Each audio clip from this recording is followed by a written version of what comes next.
Bueno,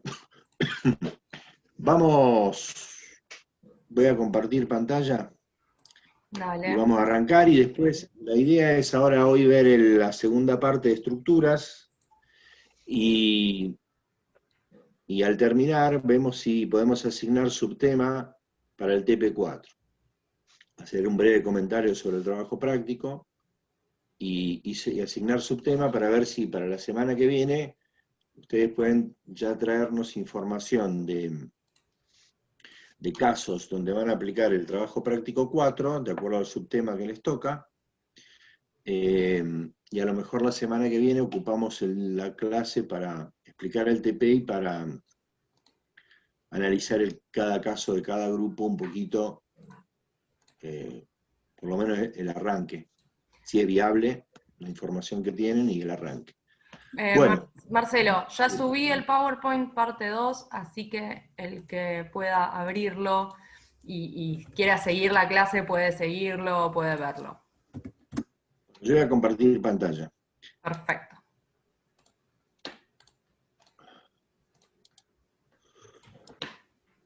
Y vamos a arrancar entonces con esta segunda parte del TP, no, perdón, de estructuras.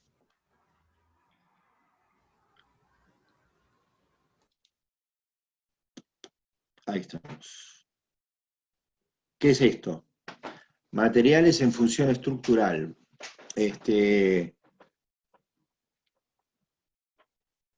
Vamos a ver hoy cómo se comportan estos materiales que estamos viendo ahora, los materiales pétreos, naturales y artificiales, o sea, las piedras o el hormigón simple, entraría acá, que es un pétreo artificial, o ¿qué otro material pétreo artificial conocemos?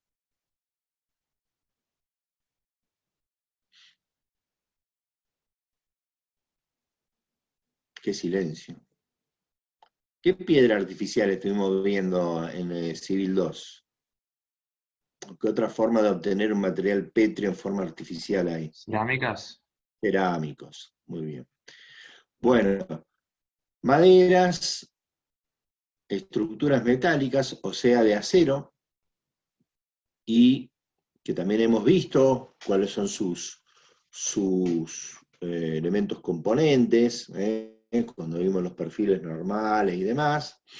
Hormigón armado in situ, que hemos visto también sus componentes, porque hemos visto los aglomerantes, o sea, todos los componentes que conforman el hormigón, y las barras y mallas de acero que se utilizan para el hormigón armado, y el hormigón armado premoldeado y pretensado o postesado, como vamos a ver al final. Bien, arrancamos con los pétreos, naturales y artificiales. ¿Qué es lo primero que habrá construido el hombre como elemento estructural? Pregunto, ¿qué habrá hecho el hombre, el ser humano, en la historia, en las primeras civilizaciones, una vez que salió de una cueva o de algún refugio natural? ¿Cómo? Un techo. Piedras. Piedras, seguramente, donde había piedras, no en todos lados había piedras, pero donde había piedra, agarró piedras, ¿y qué construyó? Un techo, para construir un techo tengo que apoyarlo sobre algo al techo. Paredes. ¿Cómo? Paredes. Paredes, muros, ¿sí? Eso es lo primero que habré hecho. ¿Mm? Agarrar piedra sobre piedra y amontonar y formar un cerco. Esto es una pirca de esas que se ven por ejemplo, en el norte de nuestro país, de las civilizaciones aborígenes del norte. Los diaguitas que nosotros los llamábamos diaguita, ahora ya no se usa más, ese diaguita era de mi época. No sé cómo se llama ahora a la huarpes, no sé cómo se llama ahora a la etnia de esa zona, pero que formaban parte, en algún momento formaron parte del Imperio Inca. Aymarás, bueno.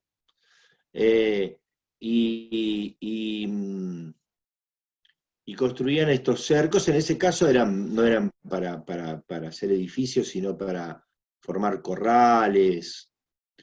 Pero, ¿cómo se sostiene eso? En función, ¿cuál sería el principio que sostiene ese elemento estructural que se conformó ahí? Un muro, una pared de piedra. ¿Por qué se sostiene? Si yo me Mismo peso. apoyo por su Mismo peso. mismo peso. O sea, son piedras pesadas que no se mueven fácilmente. Así que viene un esfuerzo horizontal, uno se apoya, y eso está estable ahí por su peso. Con lo cual implica que no es tan sencillo para el que tenía que ejecutar esto levantar esos muros, ¿no? Porque tenía que levantar piedras pesadas, ir buscando de acomodarlas más o menos para que fueran, ven que ponen algunas más pequeñas, otras medianas, para ir rellenando los huecos y ir generando algo que fuera más o menos estable.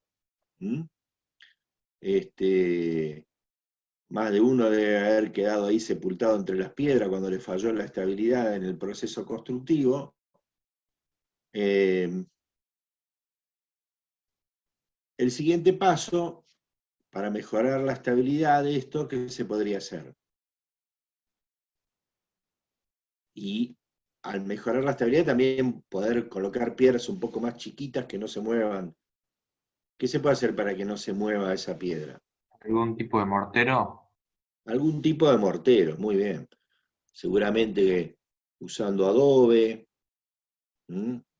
usando paja mezclado con el adobe y qué sé yo, armaron esos primeros elementos como mortero, esas pastas para ir asentando la piedra ahí. No es el caso de la foto, no conseguí una con adobe.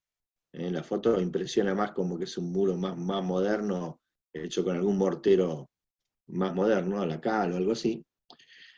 Pero bueno, eso es lo que habrá seguido, y eso permite, como decíamos recién, ya utilizar bloques más pequeños. El siguiente paso, ¿cuál sería para hacer esto todavía más racional, esa construcción? ¿Qué se podría hacer con esas piedras? Lo cual es complejo con la piedra, ¿no? Cortarlas estratégicamente. ¿Cómo? No, Cortarlas para darle forma. cortarlas para darle forma, aplanarlas, ¿no? Ir regularizando esas formas irregulares y regularizándolas. Y al regularizarla, yo puedo hacer un ordenamiento en ese muro. ¿Cómo llamamos a ese ordenamiento? Para que no coincidan las juntas verticales. Hacer no sé si lo nombramos en Civil 1 esta palabra, pero en Civil 2, pero en Civil 1 sí. Hacerle un aparejo. ¿Se acuerdan la palabrita esa, aparejo? Un ordenamiento, para que no coincidan las juntas verticales, y de esa manera el muro trabaja como un conjunto, ¿sí? Porque si me coinciden juntas verticales se generan líneas de quiebre, ¿no? No sé si en esta, que no tiene, fíjense que si bien son regulares, se las regularizó acá la piedra, no son iguales, ¿no? Y no sé si se genera alguna línea de quiebre, pero si se generara una línea de quiebre, una línea donde más o menos las juntas verticales estuvieran todas alineadas, vamos a cambiar el color ahora, a ver si con este se ve más, una línea donde estuviera todo alineado, ¿qué pasa ahí? Ahí, ante un esfuerzo horizontal, ese muro se puede desarmar, ¿sí?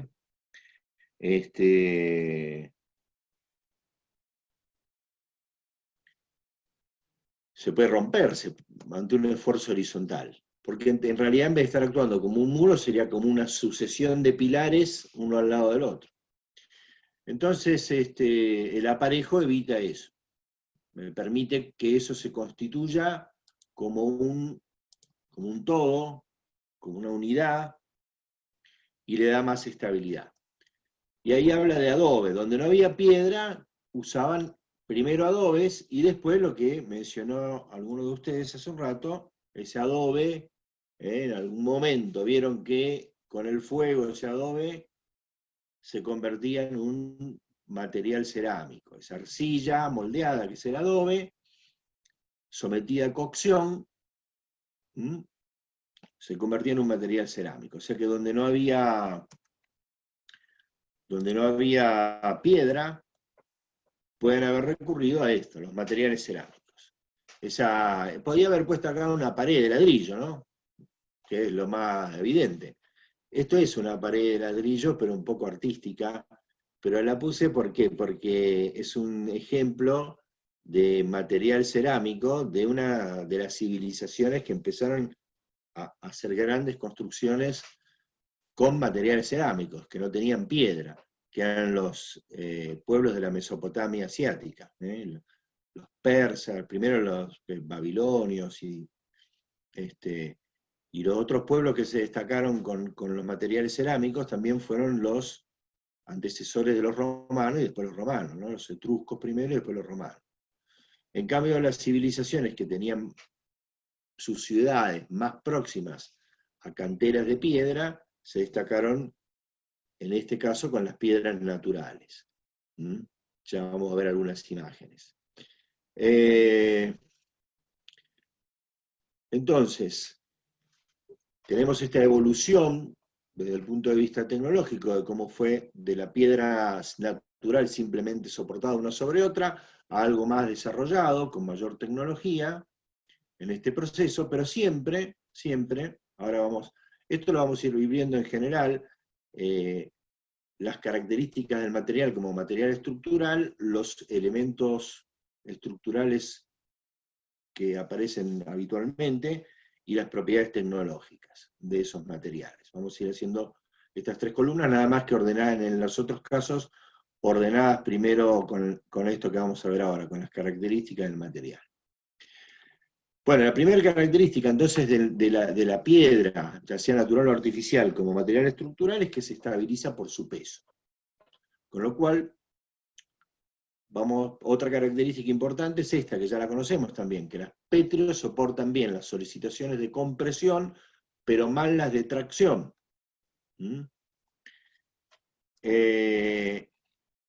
Y la primera característica de que se estabiliza por su peso también se refleja en esta última, que es una mala o alta, elevada, relación peso-resistencia. Como vamos a mencionarlo varias veces esto de la relación peso-resistencia, vamos a hacer un apartadito y después seguimos con el material pétreo, sobre qué es esto a qué nos referimos con esto de relación peso-resistencia.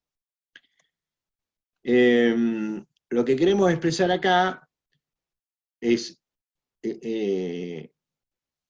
un parámetro, sería esta relación peso-resistencia, en donde vemos cuánto material necesito, cuántos kilos de acero, cuántos kilos de piedra, cuántos kilos de cerámico, de material cerámico, cuántos kilos de hormigón armado necesito para cumplir determinada función resistente. Y cuanto menos kilos necesito, este parámetro va a estar representando una mayor eficiencia, o sea que cuanto más bajo sería este cociente, sería mejor el material desde el punto de vista estructural. Podríamos pensarlo, la forma más clara sería pensarlo respecto de la resistencia, porque cuando uno dice resistencia, ya sabemos a esta altura que resistencia en general no existe, sino que cada material podemos analizar su resistencia a determinada situación de carga, a determinada solicitación, resistencia a la compresión, resistencia a la tracción, resistencia a la combinación de estos dos esfuerzos, que es la flexión, al corte, ¿sí? Entonces, en este caso, podríamos analizarlo como resistencia a la flexión, donde la eficiencia está por la carga que puede soportar, pero también por la separación entre apoyos que puede tener. Porque cuanto mayor es la separación entre apoyos para una misma carga, obviamente la flexión es mucho mayor, ¿no? Entonces, de ahí, pensándolo de esa manera, no es que vamos a hacer un número, no vamos a hacer un cálculo, se lo podría hacer si queremos, pero habría que tomar un caso específico, pero podemos visualizar claramente que en esta estructura la relación peso-resistencia es mejor que en esta estructura, ¿no es cierto? Voy a poder tener a igual separación y a igual carga que va a soportar, voy a poder tener una estructura más liviana con el acero que con el hormigón armado. Incluso, no conseguí foto de una nave, no busqué tampoco tanto, de una nave de hormigón armado in situ, que sería lo mejor para acá. Esto es un hormigón armado pretensado, que en realidad, si bien no tiene tan buena relación peso-resistencia como la del acero, se aproxima bastante al acero de lo que es el hormigón armado in situ el armado in situ y el acero, el hormigón pretensado está más próximo al acero. Ya lo vamos a ver.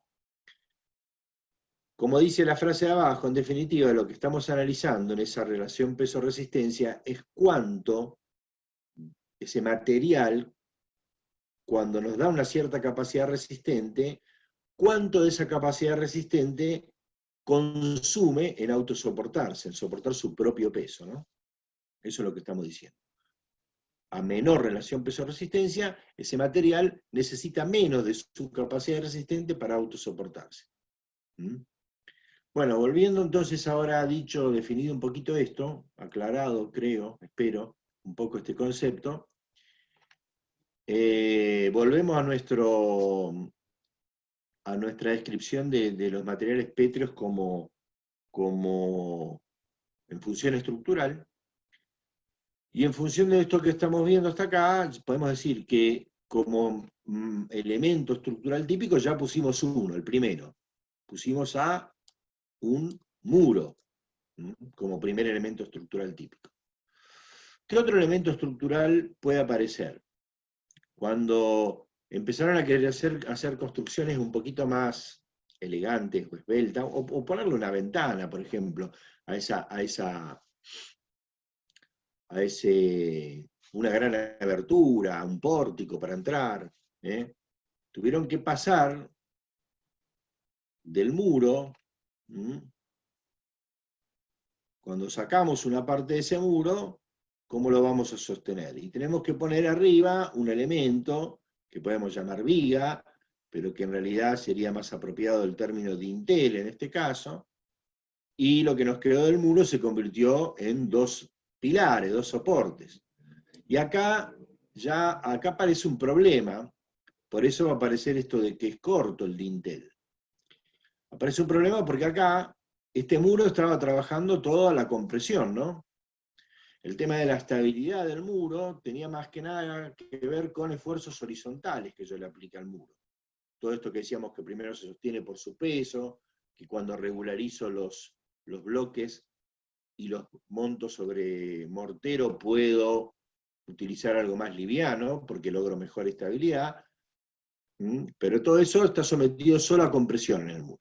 Cuando quiero hacer este hueco acá para pasar o para hacer una ventana, o porque quiero hacer construcciones como las que vamos a ver en las imágenes que siguen, más estilizadas, tengo que someter ya no a la compresión pura como en el muro, sino a la flexión. Y ahí aparecen este tipo de construcciones. Bueno, yo les decía las civilizaciones que tenían acceso a la piedra. Los griegos, la imagen esa de la izquierda del Partenón, de la Acrópolis de Atenas, y los egipcios se destacaron en el uso de las piedras naturales, ¿no? Y en el trabajo, en trabajar y en construcciones y estructuras de este tipo. La de abajo creo que es el templo de Karnak, de Egipto. Bueno, en ambos casos, fíjense, especialmente se nota más en la de la construcción de egipcia, fíjense la dimensión, el diámetro de la columna, la altura de la columna, y qué cortito es el espacio entre columna y columna, ¿no? ¿Y eso por qué? Porque en cuanto empiezo a separar los apoyos, como la piedra no soporta la tracción, y sabemos que la flexión es una combinación de compresión en la parte superior y tracción abajo, esa tracción va a romperme ese dintel. O tengo que empezar a poner cada vez piedra más grande, ¿no? Fíjense que aún así, siendo relativamente reducida la distancia entre apoyos, en relación a los diámetros de las columnas, fíjense que el dintel no es ninguna piedrita finita, ¿no? Bueno, ¿cómo las civilizaciones, los pueblos que construían con materiales pétreos, ya sea estos naturales o artificiales, tuvieron alguna posibilidad de mejorar la eficiencia de este material, de salvar esta situación de no poder poner apoyos muy separados entre sí, o tener que construir con muros exclusivamente? ¿Hubo alguna otra opción? ¿Algún otro elemento estructural que salvara esto? ¿Se les ocurre? ¿Vigas? Vigas, bueno, Pero los eso es dinteles, vigas moderno. son... ¿Cómo? Pero eso sería más moderno. Bueno, pero aparte, por moderno o antiguo, si el dintel es como una viga. El problema acá es que si lo separo, el material del que estamos hablando no soporta la tracción. O sea, no sé, cuando plantean vigas, por ahí están pensando ya en otro, en el hormigón Los arcos. armado. ¿Cómo? Los arcos. Los arcos. Ahí está. Ese es el otro. Esta situación la pudieron mejorar o salvar. Acá se destacaron estos antecesores de los romanos y después los romanos con los arcos. En el arco, ante la misma carga, al formar el arco, que es menos por ahí eficiente desde el punto de vista del diseño, me obliga a ocupar un espacio, mayor espacio en sentido vertical, pero es más eficiente estructuralmente porque puedo separar los apoyos. ¿Por qué? Porque esta carga viaja por el arco prácticamente a compresión pura. Depende de la forma del arco, puede ser a compresión pura o casi compresión pura. Por eso podían construir los arcos con distintos elementos y no se desarmaba ese arco. El de arriba iban construyéndolo con una cimbra, con un molde, de abajo hacia arriba. Esta pieza superior se llamaba clave, justamente porque se clavaba ahí, y cuando se clavaba ahí, el arco entraba en tensión, a compresión, y está trabajando a compresión.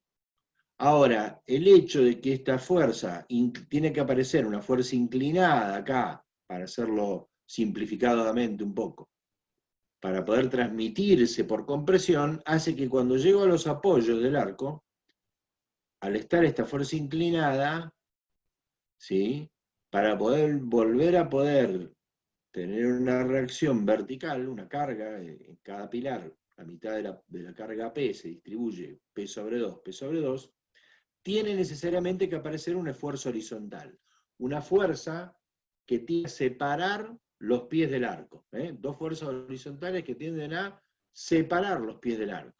Si ese arco no está bien firme, sostenido ese soporte, piensen ustedes que cuando se aplica la tendencia es a separar por ese esfuerzo horizontal. No agregué ninguna imagen, pero si piensan, después no sé si tengo en algún lado alguna, o fíjate por ahí, Julieta, si podés buscar por ahí, y se la mostramos. Fíjense que en las naves industriales donde hay parabólicos, abajo hay un tensor, un cable, muchas veces ponen un tensor para tomar este esfuerzo horizontal, esta fuerza horizontal que tiende a separar los pies del arco. Nosotros vamos a ver otro ejemplo, cómo resolvían esto de tomar esa fuerza horizontal con los arcos. Y era que cuando hacían estas construcciones, generalmente hacían sucesión de arcos. Esto que vemos acá. ¿Sí? Fíjense la sucesión de arcos. Entonces, si yo tengo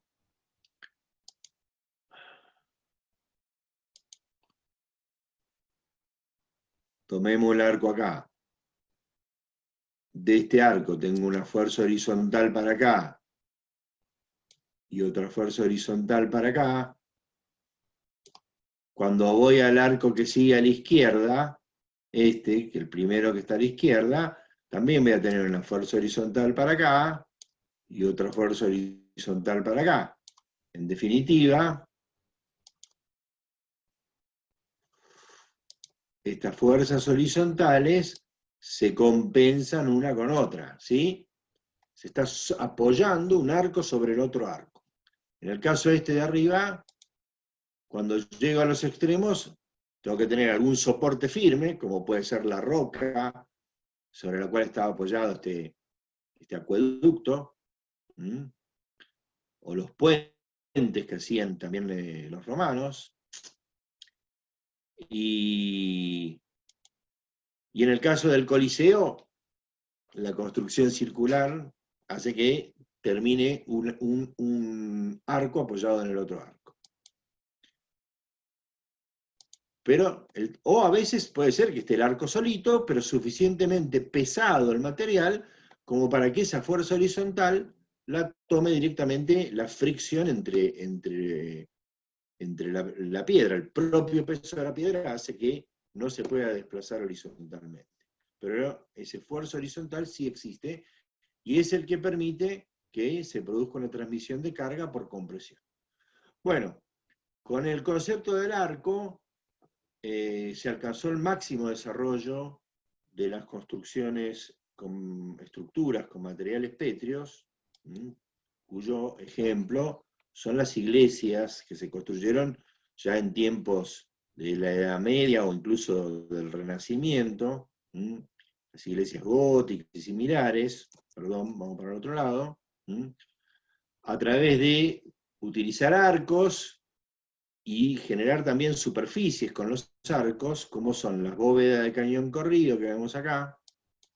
Tanto esta imagen como las que vienen son de la iglesia de San Pedro, ¿no? En el Vaticano. El arco, si yo ese arco tengo una sucesión de infinitos arcos a través de esta recta directriz, desplazo el arco por la recta directriz, genero esta superficie, que es una bóveda de cañón corrido. Si ese arco, en vez de desplazarlo, lo hago girar alrededor de una recta directriz, obtengo una cúpula. Si quiero ir a buscar una cúpula, esta está bastante buena, ¿no? Esta es la de la iglesia de San Pedro en el Vaticano. La iglesia madre del catolicismo. ¿Sí? Creo que tiene algo así como 50 y algo metros de diámetro y otro tanto de altura. Habría que buscar el dato. Siempre me acuerdo que tengo que buscar el dato cuando ya lo necesito tenerlo. Pero bueno, algo así como 51 metros, 52 metros de diámetro. Imagínense lo que estamos hablando, ¿no? Media cuadra de diámetro y de altura. 50 metros de altura, estamos hablando de algo así como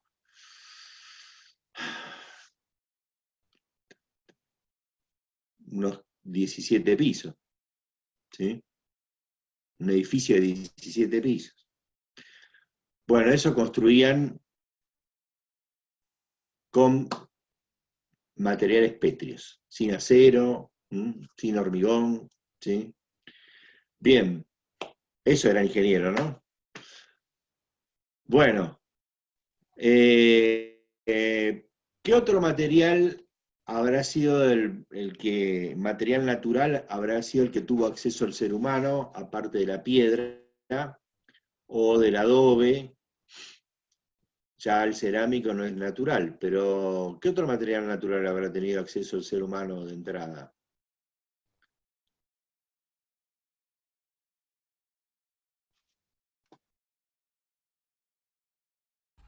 Ahí Marcelo ¿Ahí? escribieron madera en el chat. ¿Qué ponen? Madera. Madera. Bueno, eso sería lo que sigue, la madera. Seguiríamos con la madera. A ver, acá había...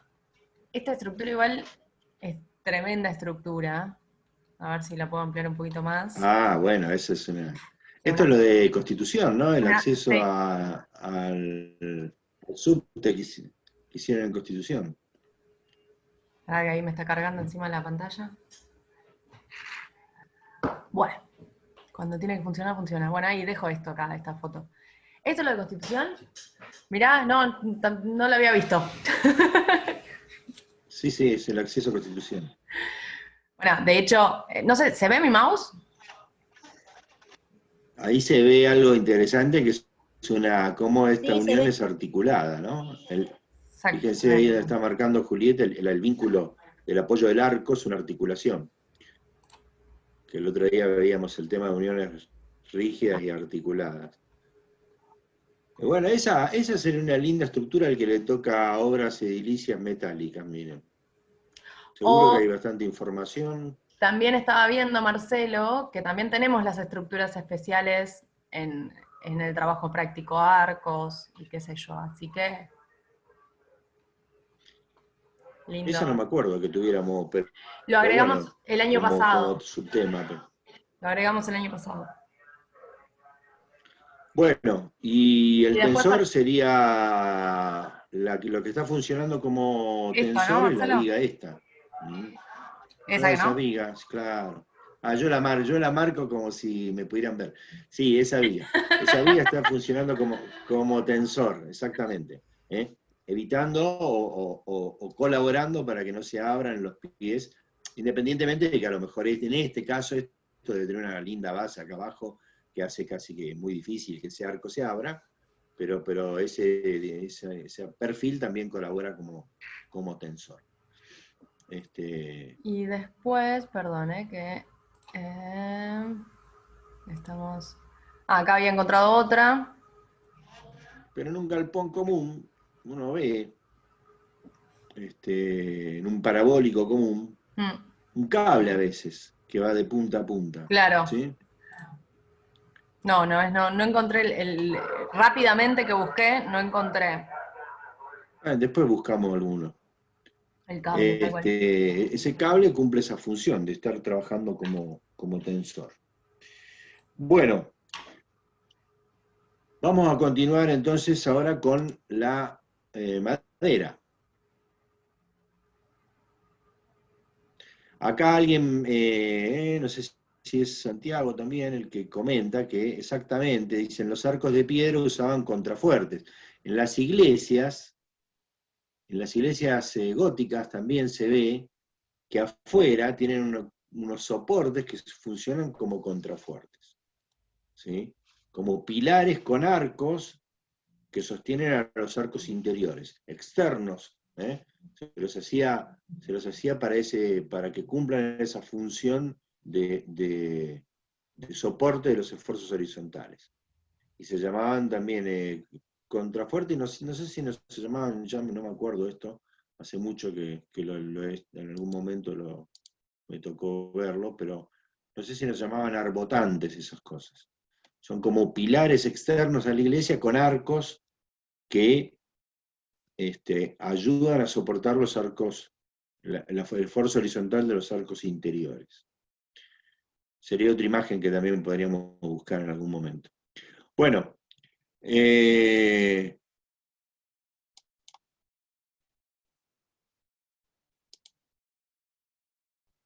vamos a seguir con la madera, o vamos a empezar con la madera más que seguir con la madera. La madera, muchas de estas cosas que vamos a poner ya las hemos visto cuando vimos el tema, ¿no? Ya sabemos que, por ejemplo, soporta, en el sentido de las fibras, soporta más o menos igual tracción y compresión. Un poquito mejor la tracción, pero soporta ambos. Y ahí hay una gran diferencia con el caso de los pétreos. Tiene una mejor relación peso-resistencia que la madera. Y por lo tanto, dadas estas condiciones, ahí sí, acá sí aparecen vigas. Alguien vigas, acá aparecen más vigas de mayor luz que esos dinteles cortos, porque es un material que soporta la flexión. Por supuesto que se pueden apoyar esas vigas sobre soportes de mampostería o de pétreos, madera también. columnas. Sabemos que la anisótropa, y tiene que ver con esto que estábamos mencionando, y eso, anisótropa quería decir que en distintas direcciones se comporta de distinta forma, y particularmente cuando hablamos de la resistencia mecánica, se soporta los esfuerzos en el sentido de las fibras, en el caso de la izquierda, en nuestro dibujito, mucho más que en sentido radial y en sentido tangencial. También eso lo sabemos. Dado que a través de las fibras puede soportar, transmitir los esfuerzos. Por eso, si yo hacía una viga, la viga tenía que estar, su eje, el eje de la viga, paralelo a la fibra. ¿Se acuerdan que decíamos que la mejor madera para estructuras era una madera de fibras rectas, paralelas al eje longitudinal de la pieza? La resistencia, que si bien es buena la relación peso-resistencia, no alcanza grandes valores de resistencia. Y después teníamos un problema que vimos que se podía salvar a través de las maderas compensadas, pero en principio hay un problema que son las limitaciones en las dimensiones. Otras características tecnológicas que podemos mencionar, una muy importante en la que nos vamos a detener después es en la dificultad en lograr uniones rígidas. Y después que es un material combustible, también vimos, creo que en su momento, que propaga el fuego, que si bien una pieza de madera grande puede resistir bastante el fuego al carbonizarse la parte exterior, es un elemento que propaga el fuego. Esas serían contras, ¿no?, del material como material estructural. Las limitaciones dimensionales, el tema de que propaga el fuego. No está acá puesto, pero también recordemos que otra objeción que se le podía hacer a este material es que, siendo un material orgánico, podía ser atacado por insectos, por hongos, bacterias, por la humedad. Pero especialmente acá hay un factor fundamental y una limitación principal, y es que esta dificultad de lograr uniones rígidas, que ahora vamos a explicar por qué, me pone una gran limitación, es que no puedo ejecutar estructuras en altura. O sea que si bien me encuentro con un material relativamente liviano, con buena resistencia, que vimos cuando vimos lo de las maderas compensadas, que podíamos hacer incluso, ¿se acuerdan esa imagen del arco de 60 metros de largo? Que vimos con las maderas compensadas, que se pueden hacer grandes estructuras, pero grandes estructuras abajo, no grandes estructuras elevadas. ¿Por qué? Porque no puedo lograr uniones rígidas.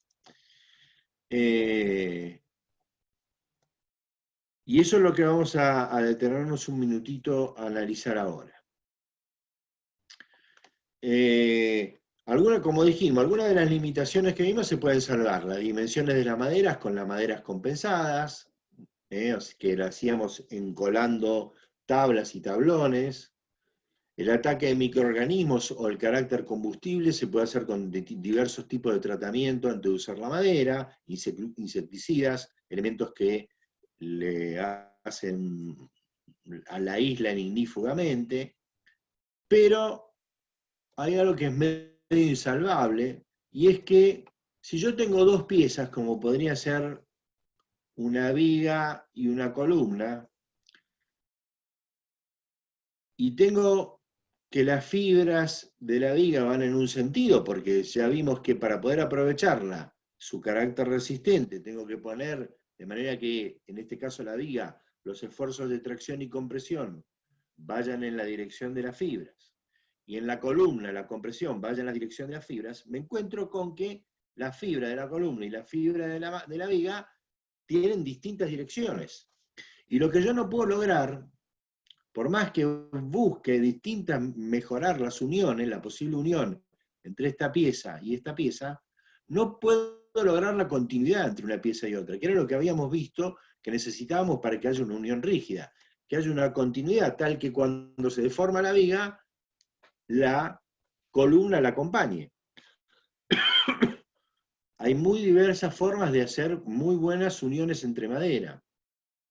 Acá tenemos, utilizando elementos complementarios, como por ejemplo estas piezas de chapa donde estoy abulonando, o estos nudos, fíjense, en una cabreada de madera, donde tengo abulonadas las piezas.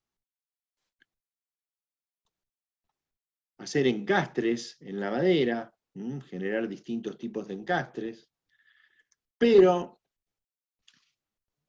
por más diversas formas que yo planteé, lo que nunca voy a lograr es la continuidad de las fibras cuando las fibras cambian de una dirección a otra dirección entre un elemento, como puede ser una viga y una columna, como este ejemplo que vemos acá también, acá tenemos vigas y columnas, o los componentes, ¿sí?, que van formando un reticulado, que mencionamos el otro día, en este caso hecho de madera. Nunca puedo lograr, acá tengo la fibra en esta dirección, acá tengo la fibra en esta dirección, nunca puedo lograr la continuidad de la fibra. Acá va incluso en un plano distinto, en este caso, piezas que están en este plano perpendicular al plano de esta otra, del cordón superior de la cableada. Y eso hace que las uniones, ¿cómo son entonces entre estas piezas? La unión entre estas vigas y esta columna, entre estos elementos de la cableada, entre estas correas y el cordón superior de la cableada. ¿Cómo son las uniones? ¿Rígidas o articuladas? ¿Permiten el giro relativo entre las partes, las uniones? Son articuladas. Son articuladas, tienden a ser articuladas. O sea, yo no puedo asegurar, si bien vemos que acá no es que va a haber tanta movilidad seguramente, pero no puedo garantizar que no va a haber algún grado de movilidad, de giro relativo entre las partes. O sea que si yo quiero construir en altura, me voy a encontrar con algo así, con piezas que están vinculadas entre sí mediante articulaciones. Y cuando me encuentro con eso, y aparece un esfuerzo horizontal, que ¿quién lo va a aportar normalmente en un edificio, ese esfuerzo horizontal? El viento. El viento. Me encuentro con que mi edificio es una especie de flan, ¿sí?, ante la acción del viento. ¿Por qué? Porque puedo tener giros relativos, este ángulo, a ver si agarramos acá este ángulo que acá era de 90 grados, ante el esfuerzo horizontal, permitió que cambie ese ángulo. Y el resto lo mismo. Tengo giros relativos. Y por lo tanto,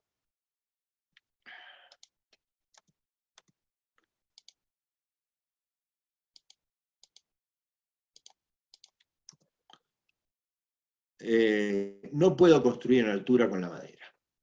Esto no es una ley inquebrantable. Se pueden hacer construcciones de madera en altura, no es que no existan, pero no es eficiente el material para construir en altura, ¿sí? Estos son contraejemplos de lo que estoy diciendo. Edificios de madera. No es que no se puede. Se puede construir, pero no es eficiente el material por esto que estamos describiendo. No es lo habitual. Tengo que poner muchos soportes, tengo que generar marcos de madera que formen todo un conjunto, y eso lleva a un alto costo de la construcción.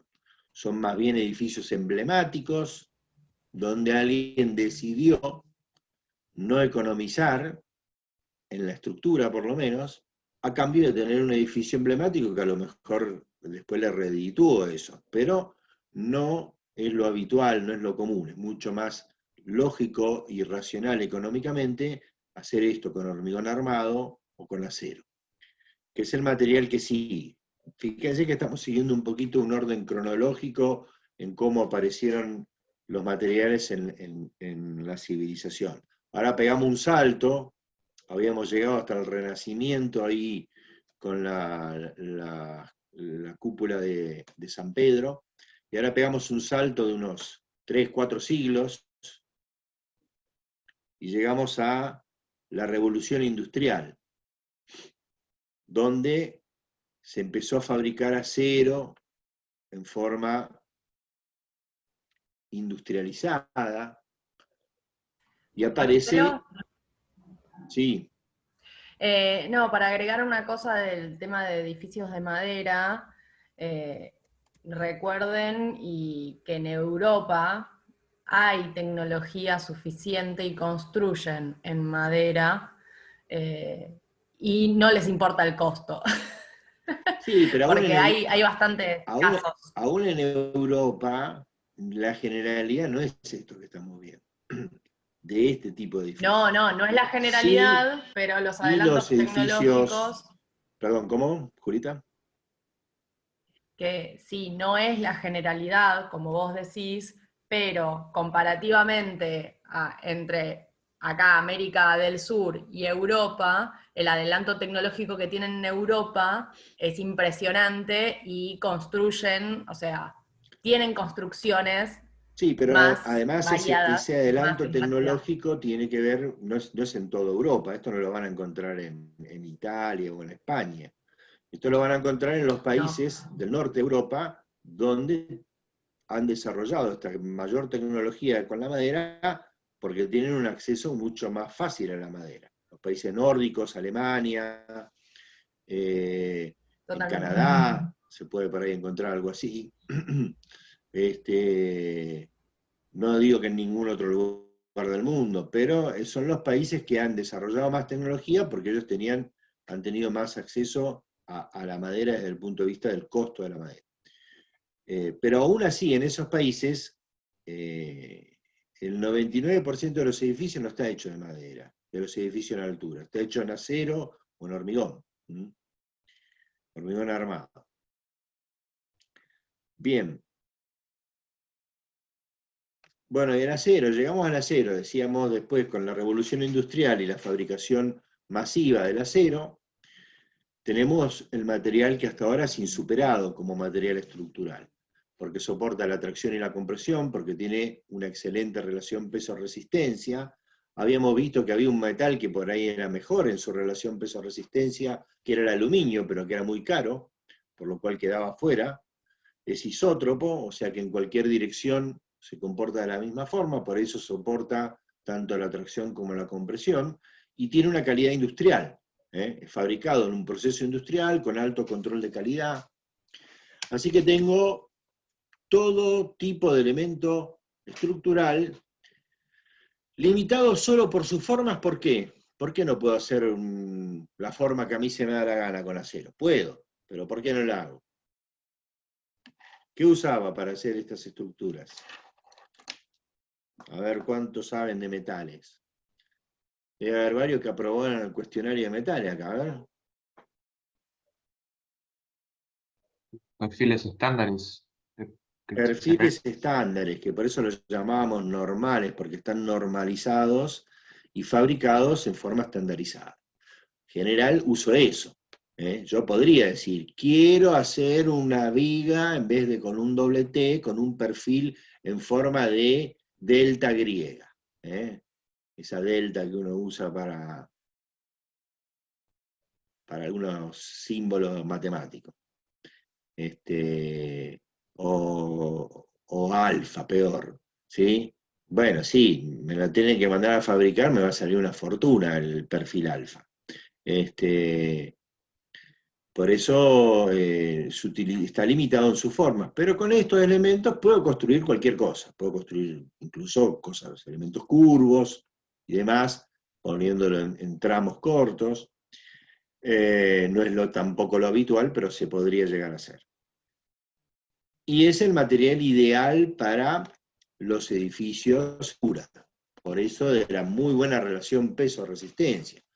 Todos los edificios, los grandes edificios, esos grandes rascacielos que uno ve, están construidos, por lo menos los entrepisos, que son los que generan la gran masa del edificio, con estructura metálica. Pueden tener componentes de hormigón armado, como este famoso edificio de Dubái, el hotel Al Arab, ¿no? Creo que se llama algo así, que tiene forma de vela, que tiene unos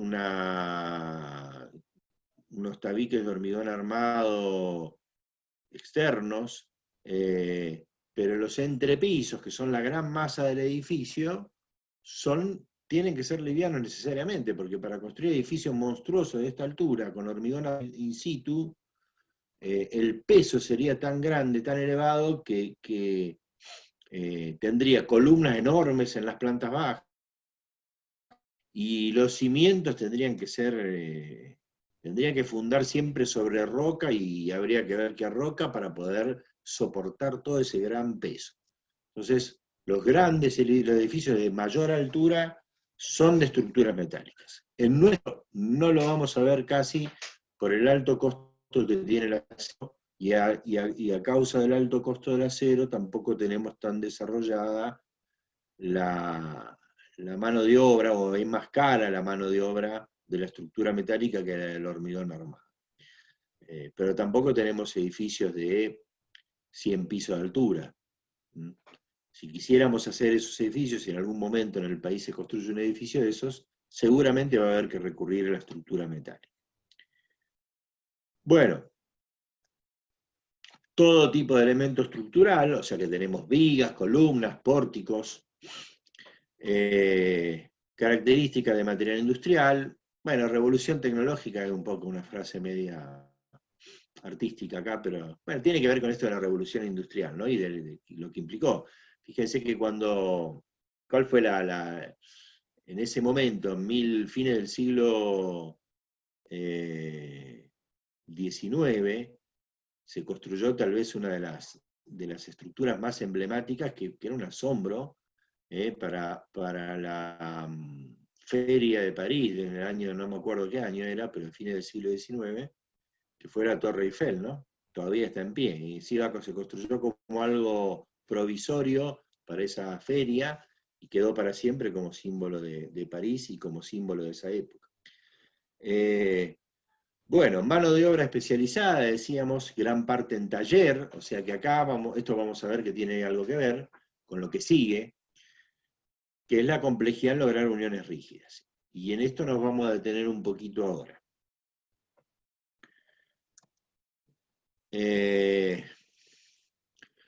Cuando yo voy a construir una estructura metálica, vamos a tomar como ejemplo esta estructura. Esto sería un pórtico formado por 2 vigas, 3 columnas. Las vigas están hechas con perfil doble T, 2 perfiles doble T. Las columnas están hechas con 2 perfiles U, que podrían estar soldados acá a lo largo de en toda la altura, en el encuentro a tope entre las alas del perfil. Una base de hormigón armado, abajo a esta columna se le suelda una placa que se denomina platina, una chapa, y se hacen 2 chapas iguales, idénticas, con perforaciones en el mismo lugar, de manera que la chapa de abajo se posiciona y con los pernos ya soldados, se posiciona en la base de hormigón, se hormigona, queda murada ahí en la base de hormigón, y después cuando se trae la columna, se va a hacer el montaje de la columna, hay una coincidencia perfecta entre la platina que ya está amurada y la platina que viene en la columna. De manera de lograr, cuando se amura la platina en el hormigón, hay que nivelarla perfectamente para que después esa columna no me quede torcida. Se hormigona, incluso se deja un espacio, para poder nivelarla perfectamente, se deja un espacio después entre el hormigón y la platina, muchas veces se mete adentro un mortero expansivo que ocupa ese espacio, de manera que uno puede regular perfectamente la posición de la platina inferior. Y después la de arriba, la que viene con soldada la columna, coincide perfectamente, se abulona y me queda la columna vertical. Bueno, eso es para contarles un poquito. Y después se hace la colocación de las vigas. O sea que la técnica constructiva, como dijimos antes, es preparar en el taller todo esto, y después hacer un montaje de estas piezas, de las columnas, las vigas, en obra. Y así se va yendo para arriba. Se va haciendo un montaje en obra. De manera que la tendencia, por eso acá se habla de que tienden a ser estructuras isostáticas o de baja hiperestaticidad, la tendencia es que cada elemento es un elemento independiente del otro, porque de hecho son elementos separados que yo los voy vinculando en la obra, en el montaje. ¿Esto quiere decir que no hay estructuras de acero hiperestáticas? No, para nada, porque imagínense que no puedo hacer un edificio, me estoy yendo para cualquier lado. Un edificio como estos que vimos acá, si no genera una estructura rígida y hiperestática para tomar la acción horizontal, que allá arriba a 50 metros de altura no es poca cosa, ¿sí? Ese viento. Lo que quiere decir es que yo voy a tener que diseñar las uniones rígidas, que es lo que dice por acá, se deberán diseñar y construir las uniones con el objetivo de que sean rígidas y de darle hiperestaticidad a esa estructura. Para pensarlo un poquito, vamos a plantear distintas posibilidades de esquema estático para esta estructura que tenemos acá. Vamos a pensar primero la parte de la estructura, las vigas. Primero como sería natural. La puse ahí a la viga, serían dos vigas simplemente apoyadas. Después podría pensar que las vigas forman una sola viga ahí arriba, hay una continuidad y forman una sola viga. Y después podría pensar que todo es un solo conjunto, o sea que es más hiperestático, y es un pórtico, todo junto, las vigas con las tres columnas. Entonces, si le aplico la misma carga, y las vigas son iguales, o sea, tengo el mismo tipo, el mismo doble T, supongamos un doble T número 20, o sea, de 20 centímetros de altura, en los tres casos, me voy a encontrar que la deformación que se produce cuando tengo cada viga suelta, como vimos antes, como lo vimos la semana pasada, que cuando tengo la viga continua, el delta 2, y que cuando tengo el pórtico, el delta 3, ¿cómo va a resultar? ¿Dónde se va a deformar más? ¿Cuándo se va a deformar más esta pieza que tengo acá arriba, el doble T que tengo acá? Está escrito, ¿no? Pero ¿cuál se deforma más, cuál se deforma menos? Con la misma carga y el mismo doble T, en un caso tengo que deformar una viga sola, o todas las dos vigas juntas, o todo el pórtico. Indudablemente, con la misma carga, con la misma energía de deformación que aporto, va a absorber más el conjunto que cada parte individual. O sea que, como dice por acá abajo, el delta 1 va a ser mayor que el delta 2 y mayor que el delta 3. ¿Sí? Y entonces, ¿qué me conviene a mí? Por lo menos desde el punto de vista de la dimensión de esa viga, de ese doble T. ¿Qué me convendrá a mí? ¿Cuál de las tres situaciones? La última. Tercera. La última, o sea, Unión ante la rígida. misma carga con menos deformación, voy a poder poner un doble T más chiquito acá, que acá, y acá va a ser el más grande. O sea que si acá pongo un perfil 20, acá a lo mejor tengo que poner un 24, y acá por ahí tengo que poner un 26, un 28, no sé. ¿Sí? Y tengo una estructura, por lo menos desde el punto de vista de las vigas, más cara. Es posible que también acá en el pórtico se encarezca un poco la columna. Habrá que ver. Pero en principio la estructura más conveniente es la 3. Ahora, si yo construyo mi pórtico así como lo puse de entrada, por más que yo calcule como si fuera todo un pórtico, o al menos como si fueran vigas continuas, y no, van a trabajar por separado, porque no hice ninguna vinculación, si le puse un par de tuerca, algún puntito de soldadura acá y nada más, eso no va a trabajar como una unión rígida. Por ejemplo, si quiero lograr la continuidad entre las vigas, que estas dos vigas sean vigas continuas, tengo que hacer algo, si son dos perfiles separados. Si hubiera puesto un perfil enterizo, sí, ya sería una viga continua, pero si son dos perfiles separados, los tengo que vincular de alguna forma. Por ejemplo, soldarle una chapa de cada lado, en el alma. ¿Se nota acá el dibujito? Esta chapa que puse acá, dibujada en gris, que estaría puesta de los dos lados, ¿no? De un lado y del otro. Soldado ahí, puedo soldar a tope los perfiles previamente también. Esta chapa puede ser soldada, bulonada, Y ahí sí puedo decir que esto trabaja como una viga continua. Trabaja de esta manera con esta deformación. Fíjense que cuando trabaja como viga continua, ¿qué particularidad aparece en el apoyo?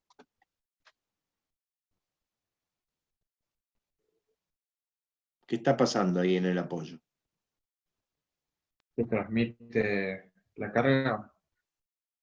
Sí, se transmite la carga, pero ¿qué pasa? Fíjense la deformación, ¿qué pasó ahí?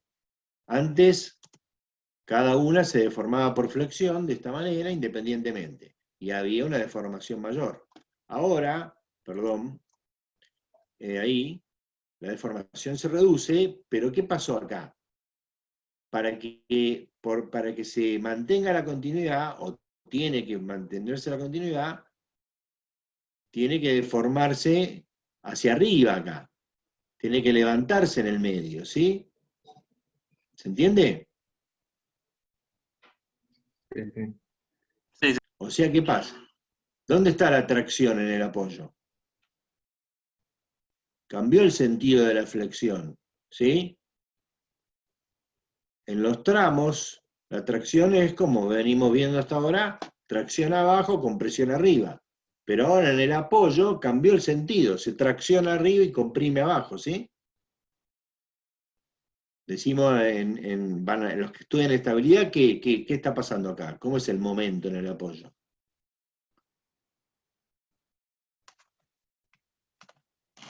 ¿No vieron todavía el diagrama de característica en estabilidad?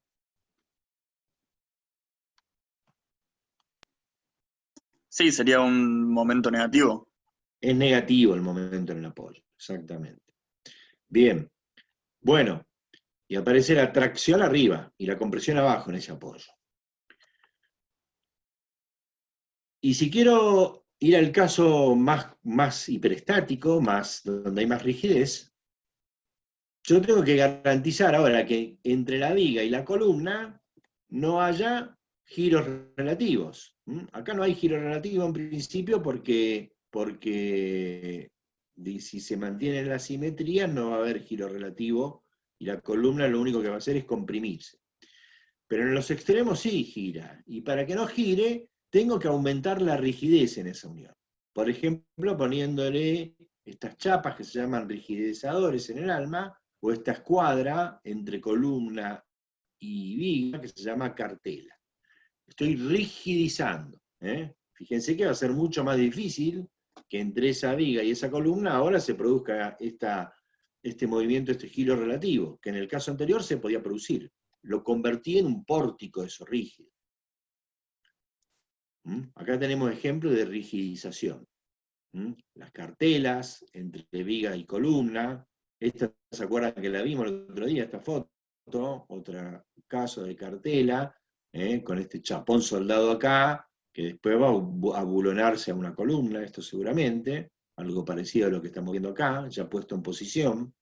En este caso, en esta imagen, aparte de los ensanchamientos en el extremo, que están ya en el propio diseño de la unión, fíjese que acá se ha diseñado así ya la unión, están estas chapas que son los rigidizadores, ¿ven? Estas costillas que están acá, que le van poniendo acá, son los rigidizadores, ¿sí? ¿Se interpreta esto? Entonces acá, por más que las piezas son piezas que están montadas en taller, indudablemente, armadas en taller y un montaje en obra, indudablemente acá estoy haciendo una estructura hiperestática. Fíjense si no es rígido este nudo. ¿Qué movimiento puede haber entre la columna y estas piezas acá? Nada. Fíjense acá el elemento este que han puesto acá, a donde después se va a fijar, se va a venir y se va a bulonar el perfil doble T que hace las veces de viga, como está ya del otro lado. ¿Sí? ¿Qué movimiento relativo puede haber acá? Y si se suelda, menos todavía. Acá estamos viendo todas uniones abulonadas. Si esto va soldado, todavía tiende a ser más rígido. ¿Sí? Acá está soldado, ¿ven? Como acá están soldadas las. Acá en estos casos, en ambos casos, lo que se está evitando es la soldadura en obra. ¿Por qué? Porque por esto de la mano de obra especializada, ¿no? Es más complejo, es más fácil ir en obra y abulonar, y por eso hacer un montaje más rápido, son construcciones, estos son construcciones industriales, no son tanto para altura. En altura es mucho más normal que se trabaje soldándolo en obra. Bueno, ¿se entendió esto? El concepto de que para tener una estructura hiperestática, naturalmente la estructura, por ser tiende a ser isostática, las uniones articuladas. No quiere decir que no va a ser rígido ni hiperestático, pero tengo que diseñar la unión para eso. ¿Se entendió el concepto este? Sí, perfecto, profe. Bueno, yo la veo a Julieta haciendo así, pero no sé si es porque ve los chats o... Sí, o justo bueno. casualmente habían escrito en el chat, por eso te hice así. Bueno, o es para tranquilizarme a mí nada más. Estamos siempre buscando ayudantes ad honorem, así que Totalmente, totalmente. cuando terminan la materia, todo lo que quieran ofrecerse, tengan ganas. Felices Bueno, de que quieran participar y colaborar. bueno, Julieta, ¿arrancamos? Sí, claro. Bueno, vamos a tratar de terminar entonces. Y pasamos ahora al hormigón armado. Ya llegamos al siglo XX, principio del siglo XX, el hormigón armado in situ. Que ya sabemos también varias cosas del hormigón armado. Primero es el primer material compuesto. Hasta acá teníamos materiales que eran únicos: piedra, cerámicos, madera, acero. Ahora aparece un material compuesto por dos materiales, el acero y el hormigón, y a su vez el hormigón también está compuesto por varios materiales. Como siempre recordamos, por favor, que el hormigón estructural, el único aglomerante posible es el cemento Portland. El cemento, si quisiéramos ser más precisos, IRAM 50.000. La arena, la piedra, el agua. O sea que tenemos un material compuesto, el hormigón, que aporta su característica de material pétreo, y otro material, a su vez, se vuelven a componer, el acero, que aporta sus características de un material que puede tomar lo que no puede tomar el hormigón, que es la tracción. O sea que también sabemos ya a esta altura que el primer principio de funcionamiento de este material, hormigón armado, es que el hormigón absorbe la compresión como material petro que es, y el acero absorbe la tracción, cuando estamos en situación de flexión. ¿Sí? Hasta acá sabemos esto. Nos faltan algunos principios de funcionamiento. En primer lugar, vamos a analizar lo siguiente. Decimos que el hormigón soporta bien la compresión y mal la tracción. ¿Cuánto es esto de mal y bien? Unas 10 veces menos. O sea que un hormigón H30, como dice por acá, aguante unos 300 kilos por centímetro cuadrado a la llamamos la probeta, y el 95% de la probeta tiene que romper a por lo menos 300 kilos por centímetro cuadrado o más para calificar a ese hormigón como H30. Ese hormigón aguanta más o menos, por lo que decíamos recién, unos 30 kilos por centímetro cuadrado a la tracción. Ahora, cuando hago mi estructura de hormigón armado, como vimos también en su momento cuando hablamos de las barras de acero en metales, vimos que uso un ADN 420, que trabaja a tensión máxima admisible de 4.200 kilos por centímetro cuadrado. O sea que tengo en la zona de tracción, ¿sí? En la misma zona de tracción acá, vamos a deshacer esto que quedó horrendo, vamos a elegir otro color también, ahí. En esta misma zona de tracción, ahí la barra está soportando 4.200 kilos por centímetro cuadrado. Y el hormigón que está pegadito al lado, la pasta de cemento que está agarrada, el hormigón ese soporta 30. ¿Cómo es que cuando se empieza a deformar por tracción, a esa tensión, a eso, cerca de esos 4.200, no se rompe todo el hormigón, no estalla el hormigón? Si el hormigón aguanta 100 veces menos, o más de 100 veces menos, ¿qué pasa ahí? Pues es el siguiente principio 3 principios vamos a mencionar de funcionamiento que permite que funcione como material combinado, y ese siguiente principio es el principio de adherencia. No se rompe el hormigón por la adherencia que hay entre acero y pasta de cemento, y esa adherencia hace que cuando se va deformando, es tan fuerte la adherencia que se van produciendo pequeñas fisuritas, microfisuras, que permiten que el hormigón acompañe al acero en su deformación, pero esas microfisuras no afectan al funcionamiento del material. Va a seguir trabajando el hormigón a compresión, el acero a tracción, no se va a dañar el material, ni siquiera va a oxidar el acero, no es que por esa fisura penetra nada, porque estas topeas no afectan en nada la calidad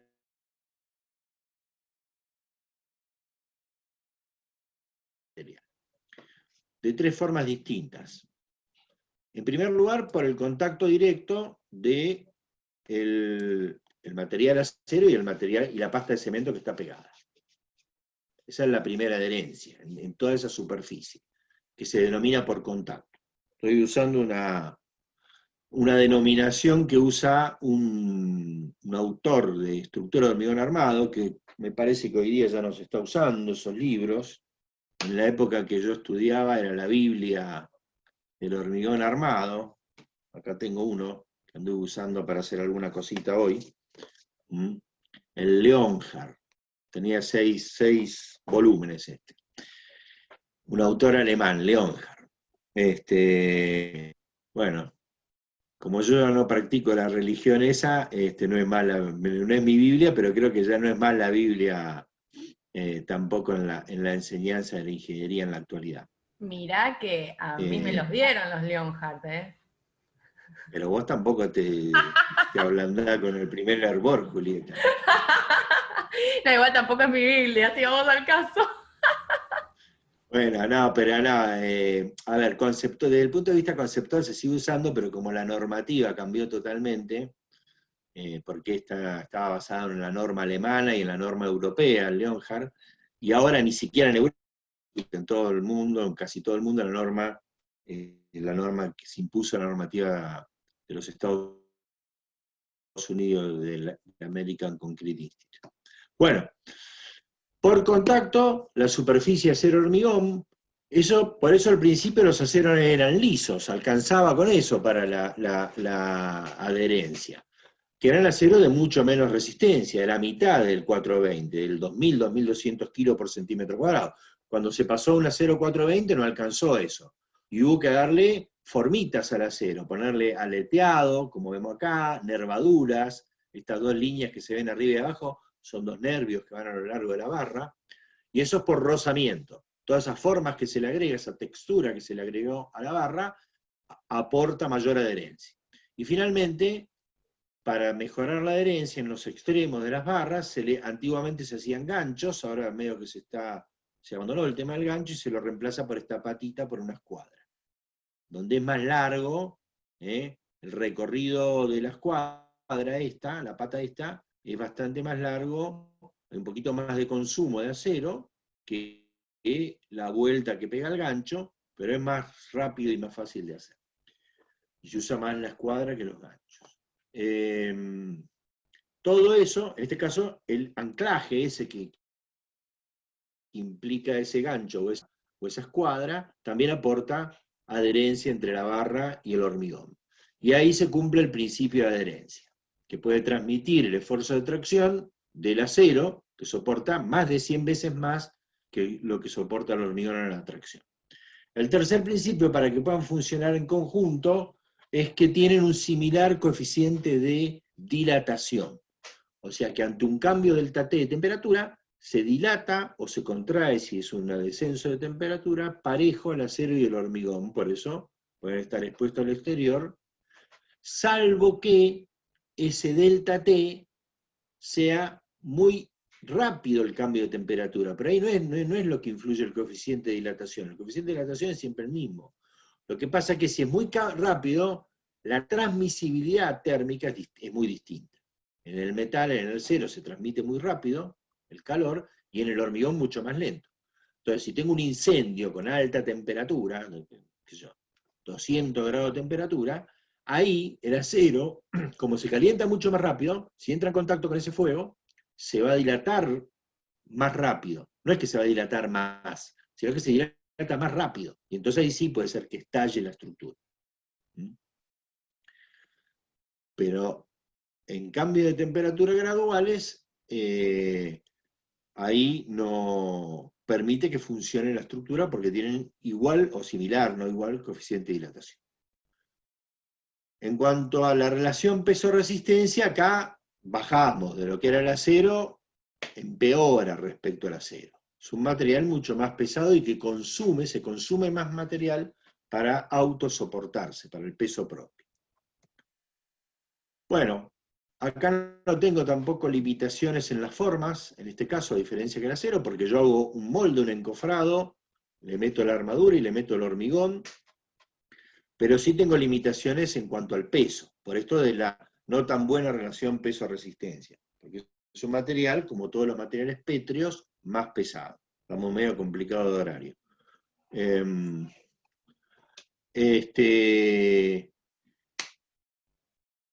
Es un material monolítico, ahora vamos a aclarar qué quiere decir. La estructura que se genera es una estructura monolítica y por eso tiende a ser uniones rígidas. Es lo mismo que el tiende que usamos para la metálica, acá es al revés, acá tiende a rígido, lo cual no me garantiza, como vamos a verlo enseguida. En esto nos vamos a detener un ratito más.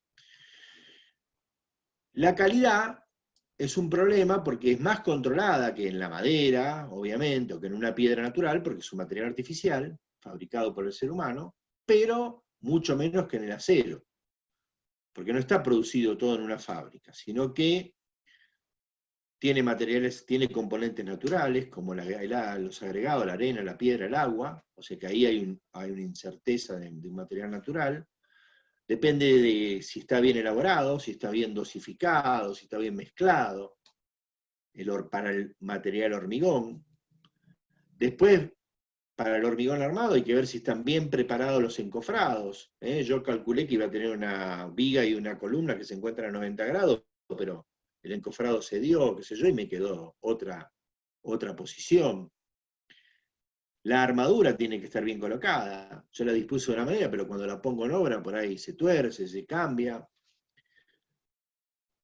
Cuando empiezo a llenar el encofrado también tengo que tener muchos controles de calidad y que se complete bien el molde, que haya un buen vibrado, que no queden huecos, que en el proceso de curado se produzca un buen fragüe y endurecimiento del hormigón, que no se, por ejemplo, ante mucho calor se evapora el agua y no tengo el agua necesaria para la hidratación del cemento y se producen fisuras por contracción de fragüe excesivo, o al revés, está muy frío y se me congela el agua adentro. Entonces hay muchas cosas, muchos controles de calidad que hacen que hay una complejidad en cuanto a la calidad del material. Pero en nuestro medio es el material que más se utiliza por una cuestión de costos. Y por eso tenemos muy desarrollada la capacidad tecnológica del hormigón armado, la mano de obra del hormigón armado. Vamos a ver qué pasa con esto de las uniones